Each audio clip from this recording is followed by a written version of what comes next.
ربیع الاول کی ہر رات کو جو شخص یہ تسبیح پڑھ کر سوئے گا، اللہ تعالیٰ اپنے فرشتے کو حکم دے گا کہ اس بندے کے گھر دولت کے انبار لگا دے۔ بسم اللہ الرحمن الرحیم۔ اللہم صلی علی محمد وعلی آل محمد وبارک وسلم وصلوا علیہ۔ تمام تر تعریفیں اللہ تعالیٰ کے لیے، درود و سلام کے نذرانے حضور علیہ الصلوۃ والسلام کی ذات اقدس پر۔ ناظرین کرام، السلام علیکم ورحمۃ اللہ وبرکاتہ۔ آج کی اس ویڈیو میں ہم آپ سے جو وظیفہ شیئر کرنے جا رہے ہیں، ربیع الاول کا بہت ہی مکرم اور آزمودہ وظیفہ ہے، جس کی بدولت فقیر نے زندگی میں اگر یہ وظیفہ کیا تو اللہ تعالیٰ نے اس کو بادشاہ بنا دیا۔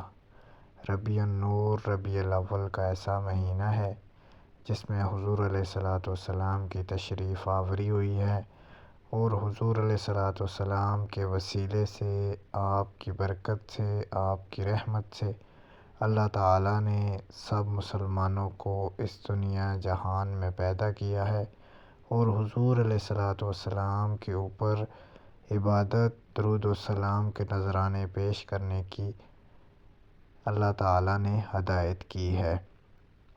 ناظرین کرام، آج کی اس ویڈیو میں ہم آپ سے ایک مختصر ترین وظیفہ شیئر کرنے جا رہے ہیں۔ جو شخص یا خالق اول آخر 33 مرتبہ درود شریف کے ساتھ 100 مرتبہ پڑھے گا آدھی رات کو، یعنی تہجد کے وقت، انشاءاللہ تعالیٰ اس کے چہرے اور دل کا نور کبھی بھی اس کی شکل سے، اس کے دل سے غائب نہیں ہوگا۔ اللہ تعالیٰ اس کا دل، اس کی زبان نور سے منور کر دے گا۔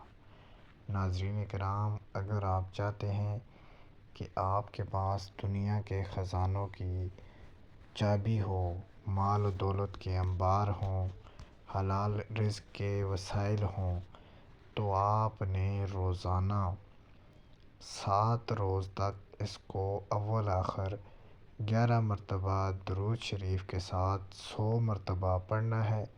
انشاءاللہ تعالیٰ آپ کے اوپر اللہ تعالیٰ کی رحمت، برکت، کرم، فضل ہوگا۔ اگر کوئی شخص ہمیشہ یا خالق کو پڑھتا رہتا ہے تو اللہ تعالیٰ اس کے لیے ایک فرشتہ پیدا کر دیتے ہیں جو اس کی طرف سے عبادت کرتا ہے اور اس کا چہرہ منور کرتا ہے۔ ناظرین کرام، اگر آپ کو ہماری یہ ویڈیو اچھی لگے، چینل کو سبسکرائب کر دیں، ویڈیو شیئر کر دیں۔